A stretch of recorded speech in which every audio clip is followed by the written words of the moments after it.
तो उसने कई बार सॉरी भी बोला। हाँ, और वो कान पकड़ के मुर्गा भी बना उनके सामने ही, मैडम के सामने 47 बार, वो भी। तो भी उनका थोड़ा पसीजता तो सही दिमाग कि भाई इतना बोल रहा है लड़का, चलो ठीक है हम मान भी लेते हो कुछ उसने किया है, तो फिर पापा को बुलाने से क्या मतलब निकला?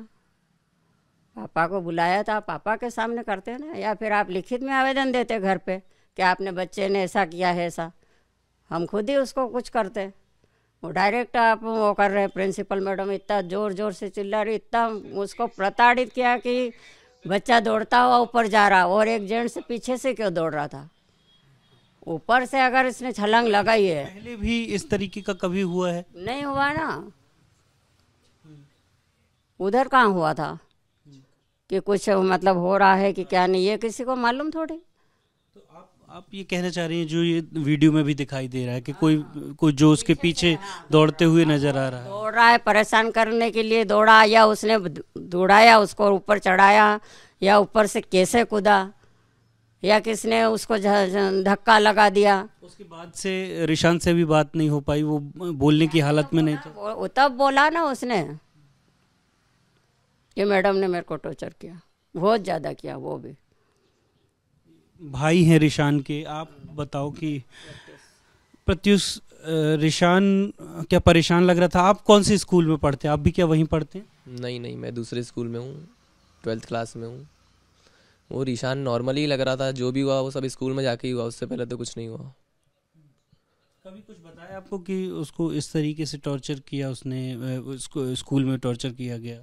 नहीं, पहले कभी ऐसा कुछ नहीं हुआ, बस कल की बात थी। वो जो बस वो फ़ोन लेकर गया था, उसने स्टोरी डाली थी, बस उसी की बात थी और कुछ बात नहीं थी। फादर से क्या डरता था कि अगर स्कूल में बुलाया गया तो इतना डर? काम ही नहीं पड़ा उसको। फादर से तो बिल्कुल नहीं डरते थे दोनों, मम्मी पापा तो उनको कुछ कभी मतलब नहीं, फादर से तो बिल्कुल नहीं डरता था, बहुत अच्छे से रहते थे, मतलब ऐसा कुछ तो नहीं था बिल्कुल भी।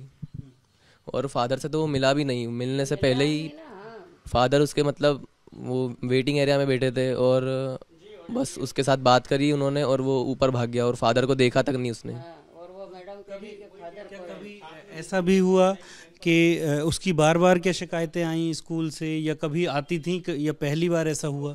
नहीं, कोई शिकायत नहीं आती थी, पहली बार ही हुआ था ऐसा। आपको लगता है कि बहुत ज़्यादा उसको टॉर्चर किया गया? हाँ, बहुत ज़्यादा तो किया था, क्योंकि वो 12 साल का बच्चा है और वो चार टीचर्स मिलके उसे बोल रहे हैं, और उसके वो जो गुरु सर थे उन्होंने उसे बहुत बोला कि मतलब, हाँ गुरु सर थे, वो मैथ्स के सर थे, उन्होंने बहुत बोला कि ये सब क्यों करा है, मुझे पता है तुम सब क्या करते हो इंस्टा पर। और वही स्केटिंग के बारे में बोला, उसकी ट्रॉफीज़ के बारे में, मेडल के बारे में बोला, और वो सब भी क्या कहा गया कि हम तेरे मेडल्स ले लेंगे और तू आगे नहीं खेल पाएगा। गया बच्चा। और रिशान ने भी उस वीडियो में बोला कि मेरा फ्यूचर खत्म हो जाएगा, खराब हो जाएगा, मैम प्लीज़ मुझे माफ़ कर दो। कम से कम 50 बार सॉरी बोला। क्या खेल चुका था? स्टेट लेवल खेल चुका था? कहाँ जाने वाला था? स्टेट लेवल खेल चुका था, एक बार नेशनल भी खेल चुका था, और फिर से नेशनल खेलने जा रहा था बस अभी 5 दिसंबर को विशाखापट्टनम में। उसको क्या सस्पेंड करने की भी धमकी दी गई? बहुत ज़्यादा, मतलब सस्पेंड करना वो तो ठीक, पर मतलब किसी में भी एडमिशन नहीं मिलेगा।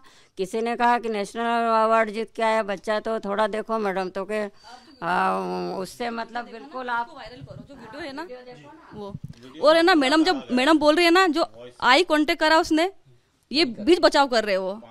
जिया जी को मालूम ही नहीं है, जिया जी से तो मिला ही नहीं वो। जब टीचर ने, हाँ मैं मौसी हूँ उसकी, जब प्रिंसिपल मैडम ने पिता को बुलाया तो पिता से बात करनी चाहिए ना। एक 13 साल के बच्चे को तुम क्या बात कर रहे? तुमने पिता को किस लिए बुलाया?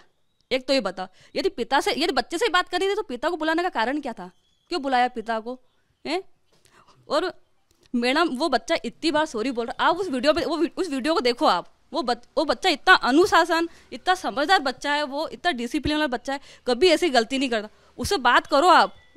इतना समझदार बच्चा होने के बाद भी मतलब मैडम ने उसको इतना मतलब टॉर्चर कराना, उसको बोला स्कूल से निकाल देंगे, तुम्हारे मेडल ले लेंगे। और जो एक सर है गुरु, लगता है अब सजा मिलनी चाहिए क्या क्या बिल्कुल इनको तो, और आज भी हमने मांग करी, आदिवासी समाज सब पूरा गया था। हो सकता है आदिवासी समाज के ऊपर इन्होंने जलन की हो। ये जब भी मेडल के लिए गया और साइन के लिए भी जाते थे, हमको वहाँ जाना, तब भी वो बहुत मतलब आज साइन करूँ कल करके 3 दिन में देती थी मैडम। तो उनके नाम को सजा मिलनी चाहिए। हाँ बिल्कुल एकदम, वो भी, और वो उनके स्कूल का नाम रोशन कर रहा। हाँ बिल्कुल मिलनी चाहिए। बिल्कुल मिलनी चाहिए, क्योंकि बहुत ज़्यादा ही टॉर्चर कर रहा था उसे, और बार बार उसके स्केटिंग के बारे में बोला जा रहा था। उन्हें भी पता था कि वो स्केटिंग खेलता है और सब कुछ है उसका, तो वो जानबूझ के स्केटिंग के बारे में बात कर रहे थे। और अब उसका पूरा भविष्य खराब हो गया है।